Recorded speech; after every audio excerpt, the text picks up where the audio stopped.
third hour they can look at it as well. I'm going to skip the paragraph up here and go right away to the graphs. As I indicated on the reading guide, graphic analysis for this kinetic stuff is a very common point of emphasis. Either here's a data table or here's a graph. We'll get to the data table stuff on the back side of this worksheet in a second. If you can identify which graph is linear, you can identify the order of reaction of either zero order, first order, or second order. That's why on this sheet I have 3 different sets of graphs. In the lab that you are starting next class, but then you really need to know this stuff the class period after, notice how time is always on the x-axis. We'll be doing minutes. This graph is doing seconds. The y-axis is what can vary. You can do concentration versus time. It makes sense that this graph goes down no matter which order you're looking at, because whether or not it's zero order, first order, or second order, as time goes on, the concentration of reactants will decrease. It's just how does that decrease occur? You could also have on the y-axis the natural log of that concentration, which is why you're going to want to become familiar with the natural log button on your calculator. Can anyone describe what natural log is? Do you know what logarithm is? Power of 10 scale type stuff? Yeah, so natural log is like logarithm, but it's not a power of 10 scale. It's based on E. Talk to Ms. Schrader. She's the one who tried to explain this to me once upon a time, and I figured it out once we first said that, but then after a while I'm like, okay, I don't need to know more than this. Natural log is a button on your calculator that makes things work. When we do the lab on day 2, you're going to want to bring your Chromebook along, because we can program your Chromebook just to take the natural log of whatever value you plug in here. Finally, 1 over concentration is the last way that we can do it. Now, I actually set this up in order, where if the linear graph is for time versus concentration, this is a zero order reaction. So I don't know if it helps you to write a big old 0 on that front side there. The second set of 3 graphs, notice it's the natural log graph that is linear. That's a first order reaction there. And then lastly, second order is when 1 over concentration gives you a linear graph. One other thing to note is on whichever graph was linear, it does try to give you an explanation of how K is related to that. Remember when you wrote rate laws, rate equals K times the concentration of to the and to the Well, that K value is the slope of whichever graph is linear. Although K is a positive value, so that's why on these first 2 it says it's the negative slope. So first thing I wanted to show you was the graphs, and go over that with you. Now if we flip to the back side, there are 2 different ways that you have to be able to solve problems in this class in regards to writing the rate law. Questions 1, 2, and 3 are one version, where basically I give you 1 reactant, and I give you that reactant concentration over time. What you would want to do is to find out, if you're given a data table, is that decrease in concentration over time linear or not? So for example, let's look at this first problem. If at time 0, the concentration of A was 0.020, and at time 50, it's 0.017, that's a change of 0.003.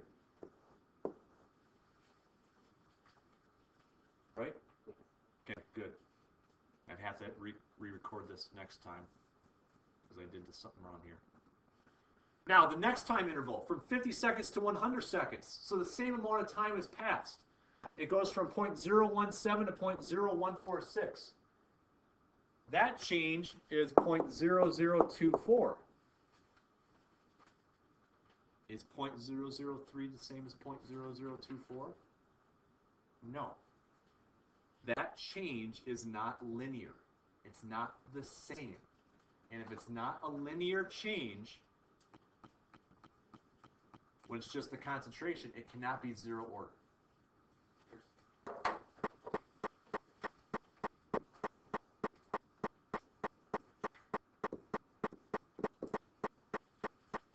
So, what you might have to do then, and I'll help you out with this one, is you'd get out your calculator. And you would see, okay, well, let's take the natural log of A. And I'll give you those values. This is negative 3.91, negative 4.07, negative 4.23, and I'll just do one more, negative 4.39.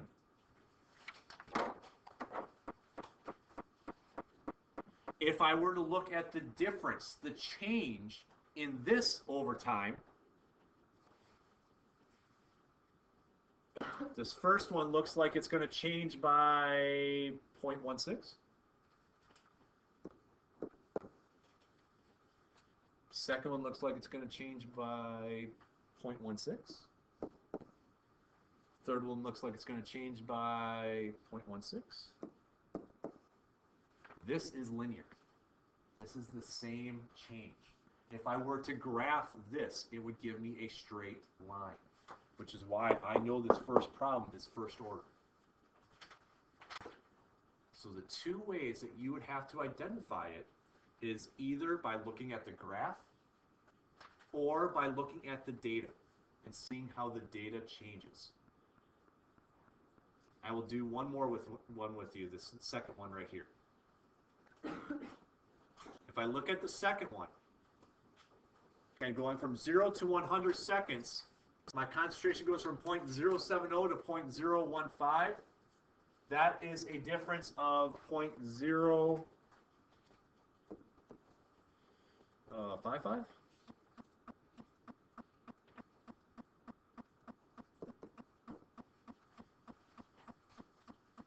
If I look at my second 100 seconds, it's definitely not changing by that same amount. I mean, I'm just going to stop right there and realize that that's not possible since that's bigger than how much I have remaining.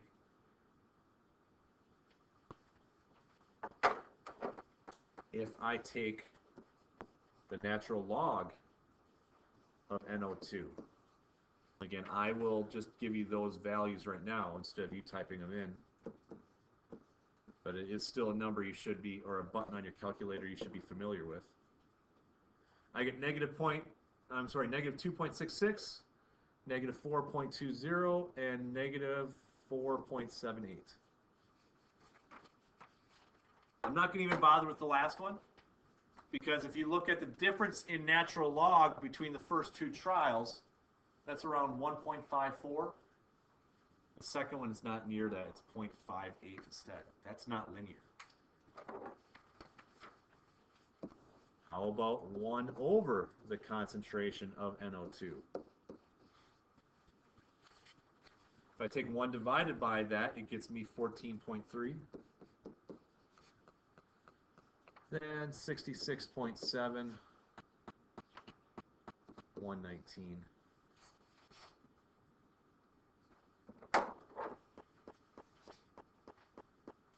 This one, if I look at the change between the first and the second trial, or the 0 time versus the 100-minute time, that's going to give me roughly 52. The second one's going to give me roughly 52. If I continued, the third one would give me roughly 52. This would be a second order reaction.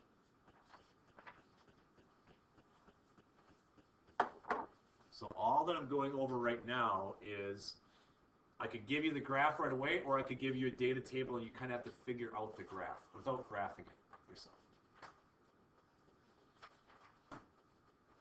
That is the type of problem that the textbook really did not cover. I want to remind you of the problem that the textbooks did just go over, which if you go down to questions, how about number 5? Because we'll notice on number 4 I give you pressure, natural log of pressure, and 1 over pressure. So first off, in number 4, you could treat that just like the problems we just did. And look for which one is linear. It doesn't matter if it's molarity or pressure for gases. They work the same way in trying to determine the rate law. Let's look at number 5. Number 5 is what you should have saw from the textbook, so I want to review that quickly with you. In number 5, if I give you multiple reactants, and that's what makes this problem a little bit different than the ones you just did. If I give you multiple reactants, you can figure out the order of each reactant. How you would do that? Let's look at experiments number 1 and 2 for question 5. The H2 concentration stays the same throughout.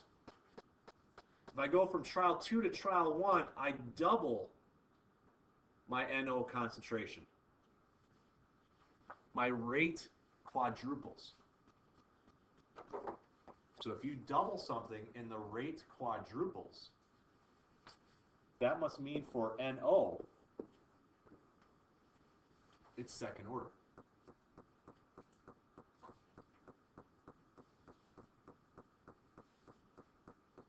In order to read this table appropriately, you have to pick 2 trials where one reactant changes and the other one stays the same. It's called having a controlled variable. That's why I picked trials 1 and 2. And I easily could have said from trial 1 to trial 2, it halved. And now how does this change? But it's easier to say something quadruples than something decreases by 4 times. If I look at trials 2 and 3, the NO stays the same. In trial 3 to 2, this increases by 1/3. And if I did the math, the rate actually also increases by 1/3. So for this particular one, for H2, it's first order. The reason why I'm showing you this for number 5 is the problems you saw in the textbook were, hey, if this doubles, this doubles. Well, it could be any factor. I could have the concentration triple. If the rate triples, it's first order. If I increase the concentration by 10 times and the rate increases by 10 times, it's first order. How do you know it's not 0?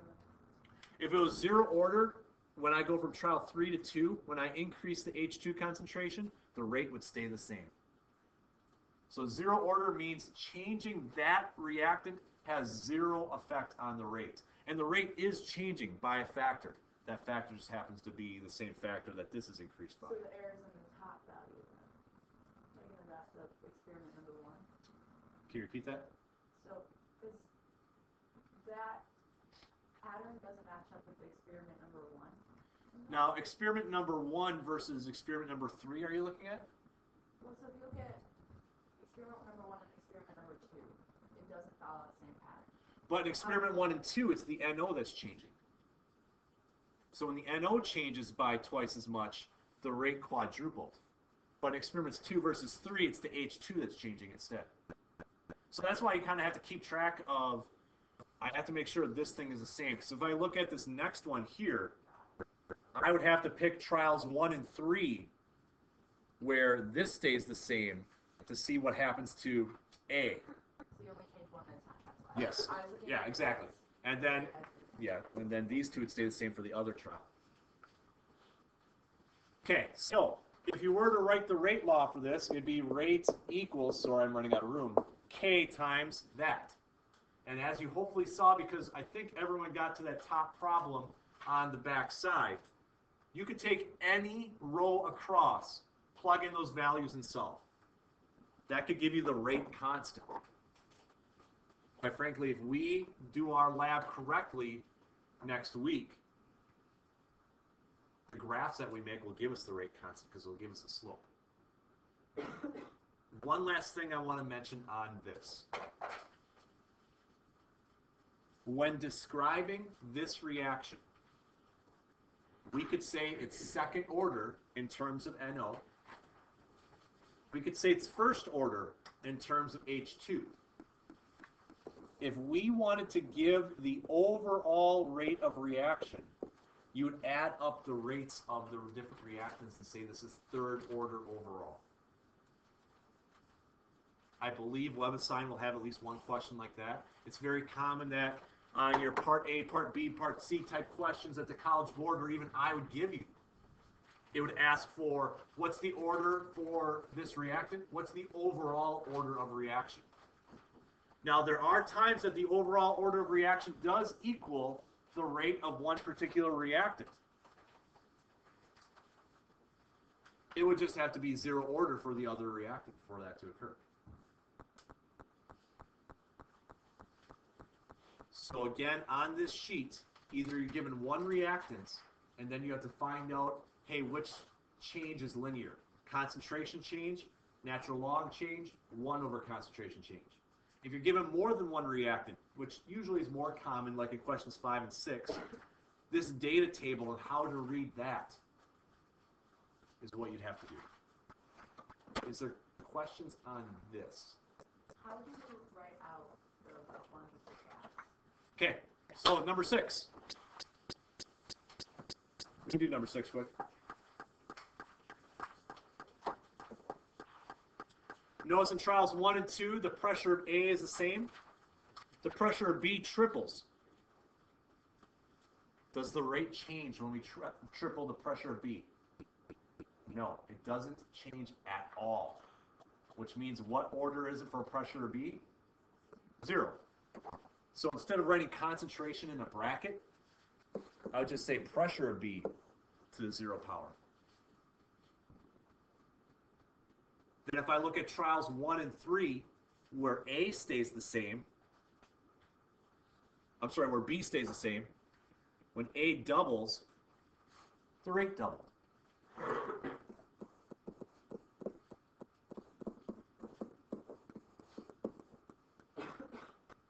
Rate would equal K times the pressure of A to the first power because it's first order. Pressure of B to the 0, which if it's pressure B to the 0, anything to the 0 power is 1. I can just get rid of this part right here. So this would be the rate law for that particular reaction.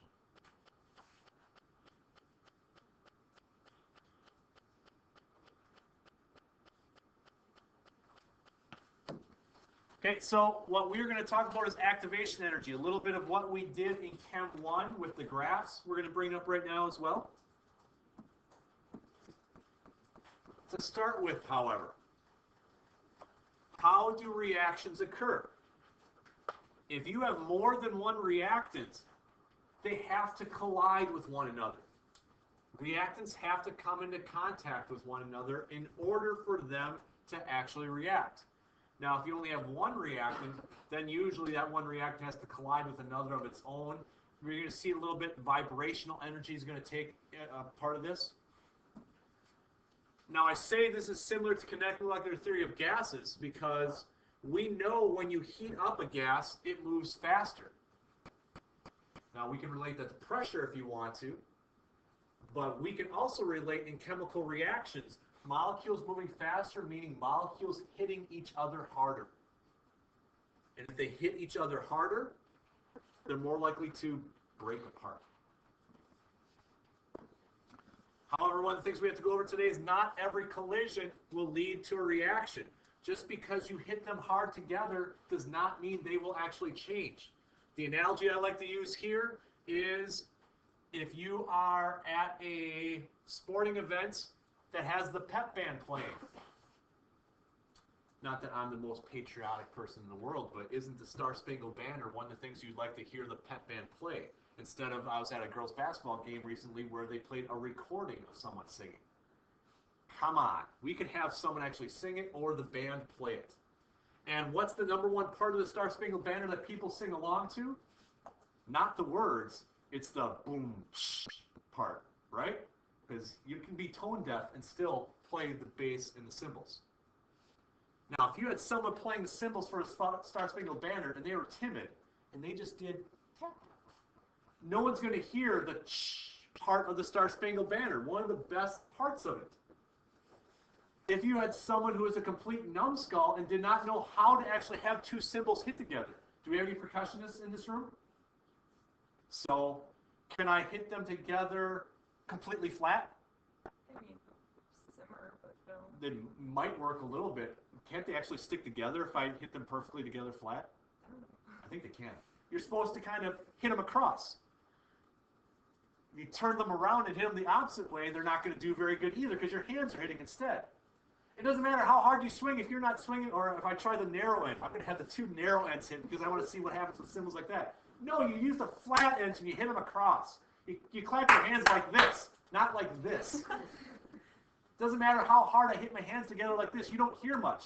You have to hit them the right way. Molecules are the same thing. If they don't hit the right way, it's not going to happen. It doesn't matter how hard they hit. And again, we'll show you an example of that in a little bit. Here's kind of the key of how chemical reactions work. When they collide, when two objects that are moving collide, their kinetic energy is going to cause vibration. Think about the symbols. I mean, physics will tell you, how do you hear sound? It's vibration. So when that vibration occurs, chemical bonds that are holding a molecule together can break. I think that's my last part down here. This vibrational energy causes bonds to break. However, if there isn't enough vibration, they're not going to break.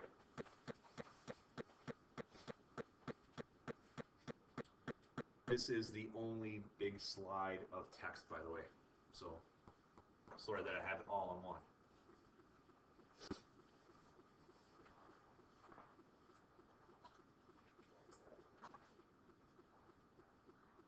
Anderson, you're shaking your head that no, people don't sing along to the boomsh. You don't have to know the words to know boomsh.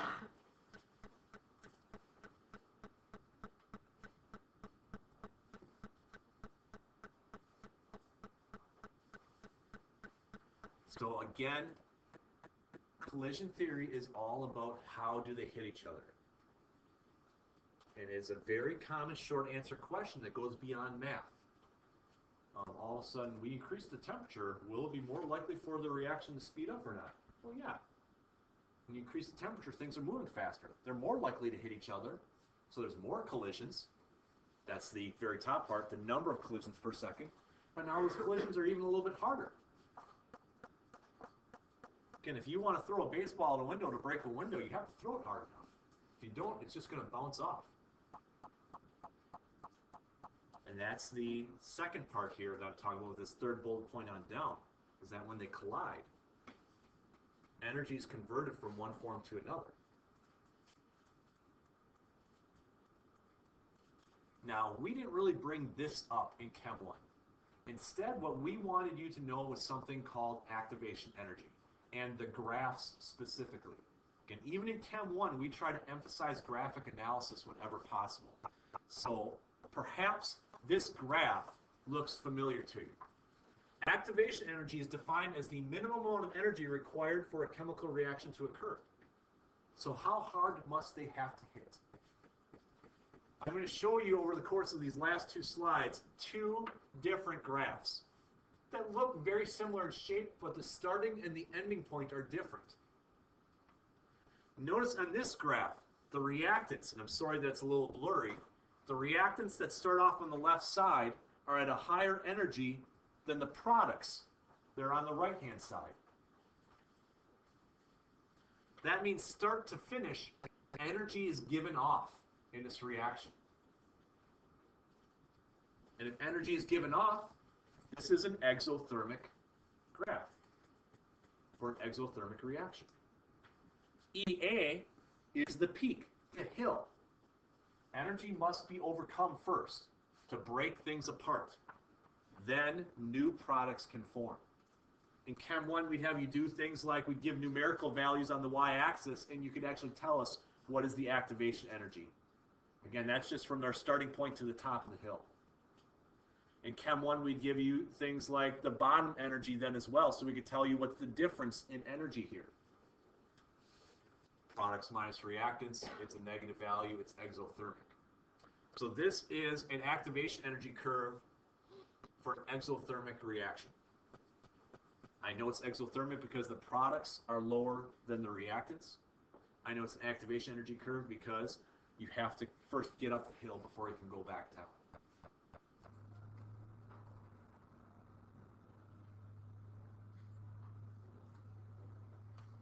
Now the y-axis on this one's called reaction coordinate. It could just be time. Again, free energy or just energy could be listed on the y-axis.